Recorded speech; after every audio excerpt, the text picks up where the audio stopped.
ಇಲ್ಲಿ ಹಮ್ಮಿಕೊಂಡಿರುವಂಥ ಕನ್ನಡ ಗಣರಾಜ್ಯೋತ್ಸವ ತುಂಬ ಅದ್ಧೂರಿಯಾಗಿ ನಡೀತಾ ಇದೆ. ಈ ದಿನ KBನಹಳ್ಳಿಯಲ್ಲಿ ಹಬ್ಬದ ವಾತಾವರಣ ಸೃಷ್ಟಿಯಾಗಿದೆ.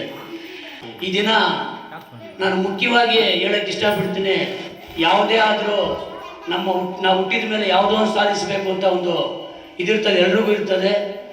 ನಮ್ಮ ಮಹಾತ್ಮ ಗಾಂಧೀಜಿಯವರು, ಅಂಬೇಡ್ಕರ್ ಒಂದು ಕನಸನ್ನು ಯಾವತ್ತು ಗ್ರಾಮ ಅಭಿವೃದ್ಧಿ ಆದರೆ ಮಾತ್ರ ದೇಶ ಅಭಿವೃದ್ಧಿ ಅಂತ ಹೇಳ್ತಾರೆ.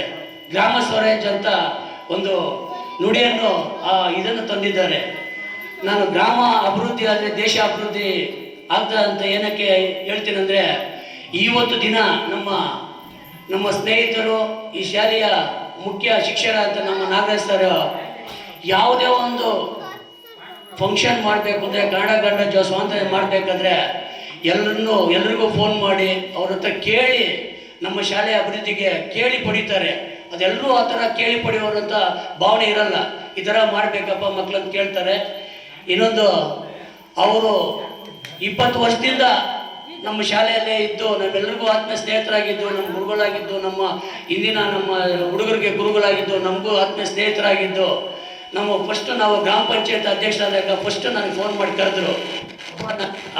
ನಾರಾಯಣ ಸ್ವಾಮಿ, ನೀವೇನನ್ನ ಮಾಡಿ, ನೀವು ಏನೋ ನೀವೆಲ್ಲರಿಗೂ ಒಂದು ಅವಕಾಶ ಮಾಡಿಕೊಟ್ಟಿದ್ದಾರೆ, ನೀವು ಏನನ್ನ ಮಾಡು, school compound first school compound ಕಟ್ಟಲೇಬೇಕಪ್ಪ ಅಂತ ನನಗೆ ಹೇಳಿದಾಗ, ಸರ್ ನಾನು ಫಸ್ಟ್ ಕೆಲಸ ಸ್ಕೂಲ್ ಕಾಂಪೌಂಡಿಂದನೇ ಸ್ಟಾರ್ಟ್ ಮಾಡ್ತೀನಿ ಅಂತ ಹೇಳ್ಬಿಟ್ಟು ಸ್ಕೂಲ್ ಕಾಂಪೌಂಡ್ ಆಗಿರ್ಬೋದು, ಇಲ್ಲ ಟಾಯ್ಲೆಟ್ ಆಗಿರ್ಬೋದು, ಅಂಗನವಾಡಿ ಬಿಲ್ಡಿಂಗ್ ಆಗಿರ್ಬೋದು, RO ಪ್ಲಾಂಟ್ ಆಗಿರ್ಬೋದು, CC ರೋಡ್ ಆಗಿರ್ಬೋದು, ನಮ್ಮ ಹೊಲದತ್ರ ಮನೆಗಳಿದೆ ಅಲ್ಲಿಗೆ ರೋಡ್ ಆಗಿರ್ಬೋದು, ಮೋರಿ ಆಗಿರ್ಬೋದು, ಎಲ್ಲ ಕೆಲಸವನ್ನು ಮಾಡಿ ನಮಗೆ ಆ ಥರ ಒಂದು ಸಲಹೆ ಕೊಟ್ಟವರು ತುಂಬ ಜನ ಇದ್ದಾರೆ. ಆ ಕೆಲಸ ನಮ್ಮ ಗ್ರಾಮ ಅಭಿವೃದ್ಧಿ ಮಾಡಲೇಬೇಕು ಅಂತ ಒಂದು ನಿಶ್ಚಯದಿಂದ ನಾವು ಗ್ರಾಮ ಅಭಿವೃದ್ಧಿ ಮಾಡ್ತಾ ಬರ್ತಾ ಇದ್ದೀವಿ. ಇನ್ನು ಮುಂದೆ ನೆನ್ನೆ ನಾನು EO ಸಾಹೇಬ್ರ ಹತ್ರ ಹೋಗಿದ್ದೆ. ಇಂಪಾರ್ಟೆಂಟ್ ಹೇಳಬೇಕು, ನಮ್ಮ ಮಶಾನದ ಬಗ್ಗೆ ಮಾತಾಡೋಕ್ಕೆ. ಏನಂದರೆ, ನಾನು ಮಶಾನದ ಕೆಲಸ ಮಾಡಲೇಬೇಕು. ಅಲ್ಲಿ ಮಳೆ ಬಂದರೆ ಯಾರನ್ನ ಮಶಾನ ದಫನ್ ಮಾಡಕ್ಕೆ ಹೋದ್ರೆ ನಿಂತ್ಕೊಳ್ಳೋಕೆ ಇರೋಕ್ಕಾಗಲ್ಲ.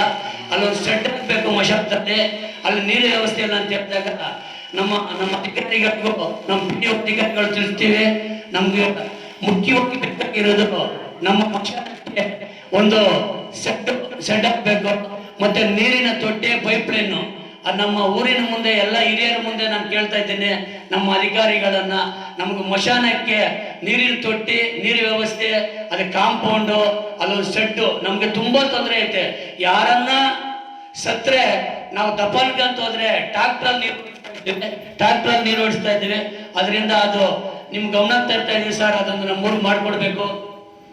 ಇನ್ನೊಂದು ವಿಷಯ, ಈ ದಿನ ಇಷ್ಟು ಅದ್ದೂರಿಯಾಗಿ ನಡಿಬೇಕಂದ್ರೆ ಕಾರ್ಯಕ್ರಮ, ನಮ್ಮ ಯುವಕರಾದಂಥ ಅಶೋಕ್, ಪ್ರಶಾಂತ್, ಶರತ್, ರಾಘವೇಂದ್ರ, ಇಲ್ಲಿರುವಂಥ ಎಲ್ಲ ಯುವಕರು, ಮತ್ತೆ ಇಲ್ಲಿಗೆ ಕಾರಣಾಂತರದಿಂದ ಬೇರೆ ಕೆಲಸದಲ್ಲಿದ್ದಾರೆ ಆ ಚಂದ್ರಮುರಳಿ ಮತ್ತೆ ಕಾರ್ತಿಕ್, ಎಲ್ಲ ಹುಡುಗರು ಇದಕ್ಕೆ ಸಹಕಾರ ಕೊಟ್ಟು ಯಾವುದೇ ಒಂದು ಹಬ್ಬ ಆಗಲಿ, ಒಂದು ಸ್ಕೂಲ್ ಫಂಕ್ಷನ್ ಆಗಲಿ, ಹಬ್ಬ ಆಗಲಿ, ನಮ್ಗೆ ಹೇಳ್ಕೊಡಕ್ ಬರ್ತಾರೆ ಯುವಕರು.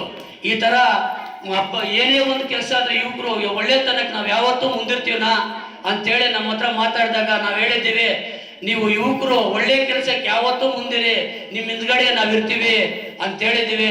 ಇದಕ್ಕೆ ಕಾರಣರಾಗಿರ್ತಂತ ಈ ಕನ್ನಡ ಗಣರಾಜ್ಯೋತ್ಸವಕ್ಕೆ ಇದಕ್ಕೆ ಕಾರಣರಾಗಿರುತ್ತೆ ಎಲ್ಲ ಯುವಕರಿಗೂ, ಇಲ್ಲಿ ಕಾರಣಾಂತರದಿಂದ ಬರ್ದೇ ಇರುವಂತ ಯುವಕರಿಗೂ ಎಲ್ಲರಿಗೂ ಶುಭಾಶಯ ಕೋರ್ತಾ ನನ್ನ ಮಾತನ್ನು ಮುಗಿಸ್ತಾ ಇದ್ದೀನಿ. ಜೈ ಹಿಂದ್, ಜೈ ಕರ್ನಾಟಕ.